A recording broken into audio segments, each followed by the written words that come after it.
പ്രിയപ്പെട്ട ടീച്ചർക്കെതിരെ RSSന്റെ നേതൃത്വത്തിലുള്ള ഗുണ്ടാസ്കൾ ഉണ്ടായിക്കൊണ്ടിരിക്കുകയാണ്. ഏറ്റവും ശക്തമായ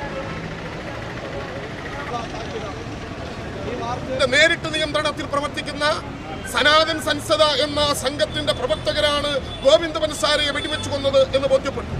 നമ്മുടെ രാജ്യത്തെ എഴുത്തുകാരോട് ഒരിക്കലും കാണിക്കാത്ത സഹിഷ്ണുതയാണ് RSSും സംഘപരിവാര ശക്തികളും കാണിച്ചുകൊണ്ടിരിക്കുന്നത്. അർദ്ധനാരി എന്ന പുസ്തകമെഴുതി എന്ന കുറ്റത്തിന്